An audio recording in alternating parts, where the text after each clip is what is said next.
We're back here on the Temple Sports Hour on WHIP Radio, Philadelphia's #1 college radio station. Dalton Balthaser, Jake Galli, Will Rockenbach here with you until 1 Eastern Time, where Stadium Talk comes your way. Make sure you're following us on Twitter at WHIP Radio. And if you want to give a ring to Jake, Will, and I, the number is 215-204-9447. That is 215-204-WHIP. Now joining us, as promised, in studio, co-editor and lead recruiting analyst for Owls247's, Ryan Wallen. Ryan, how you doing today? Thanks for joining us. I'm great. Thanks for having me on, guys. Cherry and white game, the precursor to the Temple Owls season and the end of the spring season for the Temple Owls. What were your initial impressions of the cherry and white game Saturday at Edgar Golson Hall? What stood out to you, Ryan? I think the thing that really stood out definitely was the emergence of the young QBs. I thought Russo and Centeo played outstanding. Russo was 7 for 11. Centeo, 9 of 13, led his team down the field for that game-winning touchdown to Marshall Ellick.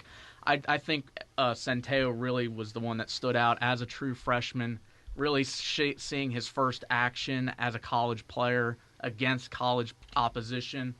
He just showed that veteran leadership. He showed that he has that ability, I think, to be a real star here at Temple. Now, what were the splits like against the first-team defense? Were you able to catch any of that at all? Like, who played the most against first-team defense? Was Centeo in there impressing against them, or was it Russo for the most part? And how about Marchi? How did he look? When I did see it, that Centeo, I think the first series that he was out under center, Freddie Booth-Lloyd and I think Quincy Roche and several other first-team defenders were out there.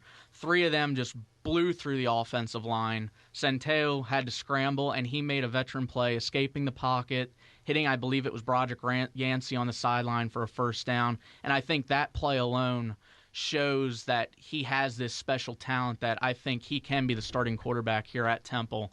Now, as far as Russo, they split series every other drive. Russo and Centeo were splitting. And then for the cherry team and then the white team, it was Newtile and Marchi.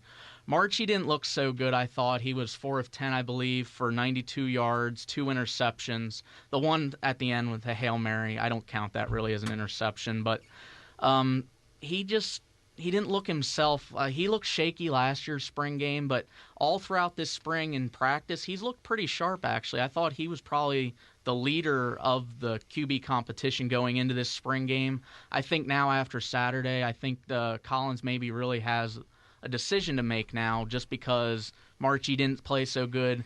Newtile played fairly okay, and then Russo and Centeo I thought really stood out. And Ryan, so obviously the lead running back going into this year is going to be Raquel Armstead, but a guy who stood out in that game was Jagger Gardner, who had a 23-yard run, who Coach Collins was talking about. He looked like a PlayStation 4 character. Is this going to be somewhat of a 1-2 punch like they had with Jihad and Raquel? I definitely think so. Jagger even talked about in his post-game interview that he feels like he wants to get those carries like Raquel got last year, where you can possibly have 2 1,000-yard rushers on this team. I think Collins' offense, or even Dave Patnode's offense, showed on Saturday that they are not going to abandon the run game, that they are going to still be this physical, tough, Temple tough team that's going to pound it up the middle. And you saw that with Jagger. He pounded up the middle. He had a couple nice moves, spins, jukes, hurdles, everything like that, that I think he's really going to take a step this year. And it was odd because David Hood, who had seen action last year and the year prior, he didn't get any action on Saturday. I don't know if he's injured or something right now, but Tyleek Rayner really stood out as well. He's got this breakaway speed that I think we see in Armstead, how Armstead can really just accelerate and pull away from defenders, whereas Jihad maybe didn't have that. So I think maybe you even see him getting thrown into the mix this year as well. Ryan Wallen of Owls247 is with Jake, Will, and I on the Temple Sports Hour here. And Ryan, we talk about the running backs and Raquel Armstead being the bully back, and last year Jihad Thomas was the east to west type of back. How important is it, especially in an up-tempo offense, to have a guy like Tyleek Rayner or Jagger Gardner to be kind of like a complement to Raquel Armstead this year, especially when he's going to be getting a lot of the carries, especially with a quarterback either who hasn't played at all, has thrown 5 passes, has thrown 6 passes in a college game? I definitely think the running backs are going to play a huge role this year. Patnode's going to have to use the running backs to complement an inexperienced quarterback. But with that being said, Coastal Carolina last year, they went through, I think, 5 or 6 different starting quarterbacks due to injuries. he still did not abandon the pass game. He was still putting up 35, 36 points a game, too. That was really impressive to me. Exactly.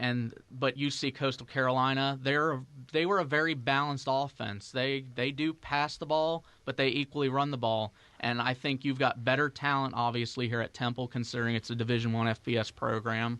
And I really think that players like Gardner, who's more of a speed back, who's fairly tall for being a running back and being as quick as he is. And then you got a guy like Rayner who, yes, he's had injury issues in the past, but he showed on Saturday with, I think it was a 49-yard run, what he can actually do in this system.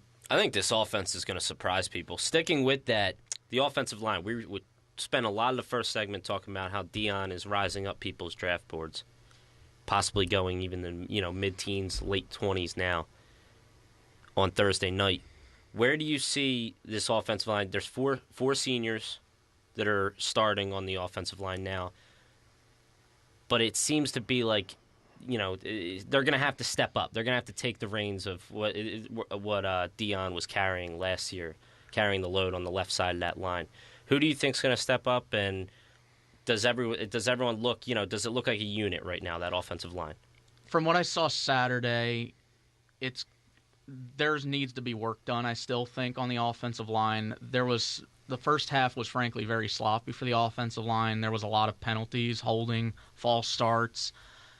And that's another thing with Pat Naud's offense, too, with the amount of motion that they run. Yes, and they're going to have to be in shape. I don't know if they're in game shape yet, but what I do know is that I don't think they have that unit cohesion yet, because you have guys like Leon Johnson, who's not practicing right now because he's injured.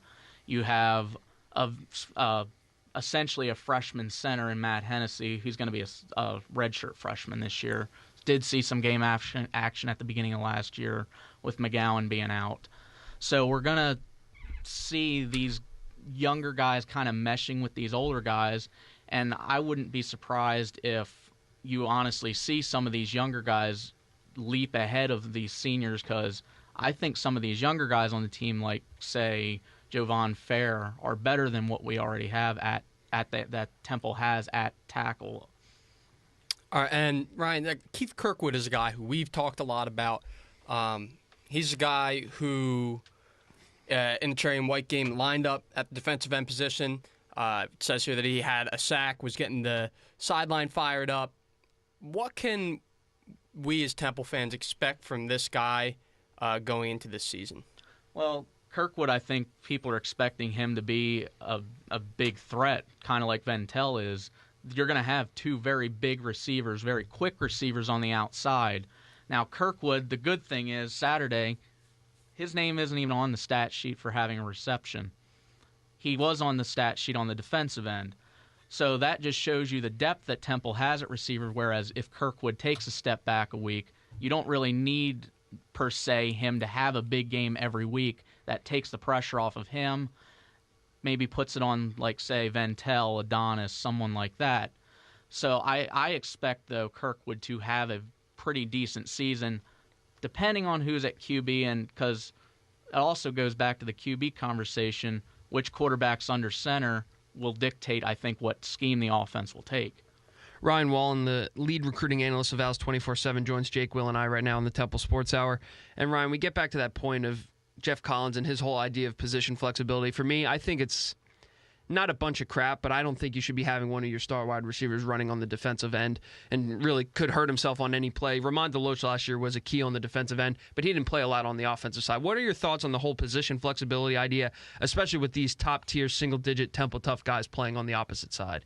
I do like the position flexibility as far as getting guys out of high school, even recruiting, that they're coming in here, they can be moved around. They're athletic. Yes, and they're athletic. Guys you've seen successful in that scheme, like Avery Williams here, was a running back out of high school, came in here, linebacker, all-conference linebacker. You have guys like that you can move them around and actually find that right fit for them early on in their career. I don't necessarily like the idea of Keith Kirkwood playing defensive end, just because I don't think he's big enough to play defensive end as far as muscle-wise, like Ramon DeLoach was, who was actually a tight end, converted wide receiver and all. But I think that was the thing, like you said, that DeLoach didn't have that big of a role in the offense. I think Kirkwood and these receivers are going to have that big role in this offense because Patnode's offense is up-tempo, high-scoring. They're going to air it out. So I think that maybe Collins needs to really only play Kirkwood at that defensive end in, say, like a game where they know they're going to be... specific situation. Yeah, if they're going to be up maybe on a less... Or if they're really coming after you, maybe like a third and long. If Collins is going to send the house, maybe spy him back, something like that. Yeah, even something like that. Kind of like even how Rule used Deloach. That Deloach was in on a lot of third downs where he was just bull rushing. I think it's great because I think it's a necessity for a program like Temple, who's going off of the recruiting that Rule went off of, now trying to transition into still get them same athletic players, but now with Collins, you're gonna first 3 years you're gonna need help on all levels to keep this program afloat. And as many guys, you get athletic guys who can play multiple positions. Why not in certain spots? Exactly, and that's the key. They're trying to develop these kids for their futures. That they're going to put these kids in the best position that they can succeed if they would go on to the NFL. I mean, look at players, say, like Deloach. He has the possibility of getting signed as an undrafted free agent as a defensive end. He's not going as a tight end or a receiver. And, the one question for context that I have is, with a lot of these games, every college has a spring game that their football team does, but a lot of times it's a very vanilla game plan. You're not going to show a bunch. So, I mean, you want to believe that this is, the big audition for the quarterbacks, but as you mentioned, you think Temple might rather fit the scheme to the player than fit the player to the scheme. Can you talk a little bit about that? I think you have to, because even we'll go back to the quarterback battle, that you have a guy like Logan Marchi who's about 6'1". He's quicker than, say, a guy like Frank Newtile. He's a pocket passer. He's not going to be running, even though we saw him run for a touchdown in the Cherry and White game. Russo's the same thing as kind of like a Newtile. He's a pocket passer. He's not going to escape the heat like, say, Marchi or Centeo Some can. of Russo's best balls that I've seen him throw, though, are on the run outside of the pocket, which is just an interesting. Yeah, but keep that in mind.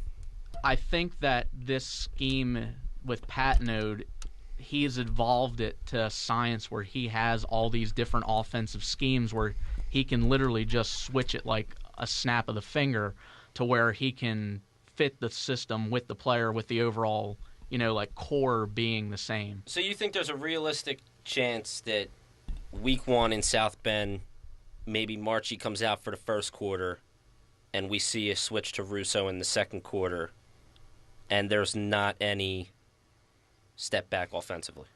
I think that come Notre Dame on September 2nd, I would like to see Todd Centeo under center because I love the kid. I love his game film. That would be a little bit of an oddball, wouldn't it be? I do not see them doing that, though, just because he is a true freshman. I do believe they will probably redshirt Centeo. They will let probably Russo or Marchi be the guy under center against the Fighting Irish on September 2nd.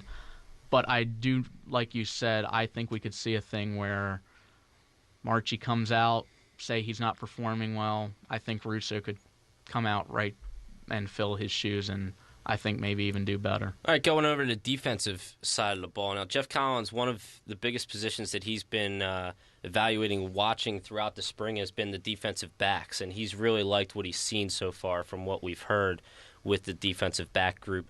Who stood out? You mentioned the 2 picks against Marchi. Were there any other interceptions, any big plays from the defensive backs? Who stood out? The D-backs had the 2 interceptions off of Marchi, one of which was Mike Jones, the grad transfer from North Carolina Central. I thought he did very well in Saturday's game. He looked very well as far as defending the ball. He had no tackles, but he did have that pick. But he played really well. Another guy that really did well, I think, was Linwood Crump, who's he was a red shirt last year. He had a really nice defended ball against Marshall Ellick in the first half of the Cherry and White game. I think he looks like he can really be a star, maybe not this year, but next year. And Temple's really deep at defensive back. You look at the starters, it's going to be Mike Jones, Derek Thomas on the outside, and then your safeties are Delvon and Champ, two of your single-digit guys. And Crump's kind of like that slot guy. Yeah, and I think Crump could be that slot guy, and then you got a couple other guys that are going to fill in. Maybe even some of the guys that are coming in that are freshmen could fill in the slot. That's good to hear. corner. That's two names that we've been hyping, Crump and Jones, throughout the spring, because we've heard nothing but good things from Jeff Collins about them. And Jones is even projected that I saw one NFL draft analyst say if Jones would have came out for the draft this year, he would have been drafted. Granted, it might have been on day 3 just because he plays at NC Central, but he's an NFL-ready cornerback, and I think that's really good to bring that veteran experience to pair along with Champ, who's going to be an NFL safety. Delvon, I believe, can be an NFL safety. So I think right there you have 3 guys with NFL talent in your secondary. That's really going to anchor this defense this year. One last question here for co-editor of Owls247, Ryan Wallen. Jeff Collins has been here for, say, 4 or 5 months now. What are your thoughts on him so far in this first stage of what you've seen from him? Obviously, you don't get to see a lot. You just see the cherry and white game in maybe 15, 20 minutes of each practice. But what are your thoughts on Jeff Collins as a coach and leading this new era of Temple football? I think he's got a very unique style from what I've seen. I mean, you see these guys out there with pool noodles. His assistants are out there with pool noodles hitting the quarterback. You see these giant fat heads rushing the quarterback. I think he's very fun. He's very unique, but he's also very hard-nosed and tough, and he does not... It's a Southern style. It's a Southern style. It is, and it's something that's obviously worked for him where he's been at, whether it was at Mississippi State or at Florida, and I think that the players love him. From all I've heard from players is that they love him. He's like Matt Rule. He's kind of like that father figure to them. He gets along with everyone, but yet when it comes down to the business, he's tough on them, and he's making men out of them. Listen, when they were making this head coaching switch, we said we wanted a guy like Matt Rule. And throughout the first 4 months, Ryan's here sitting telling us that we, as of right now, it sounds like we got one. Yeah, and that's Ryan Wallen, co-editor, lead recruiting analyst for Owls247. Ryan, thanks for joining us. We appreciate it. Thanks for coming in studio. Yep, thank you.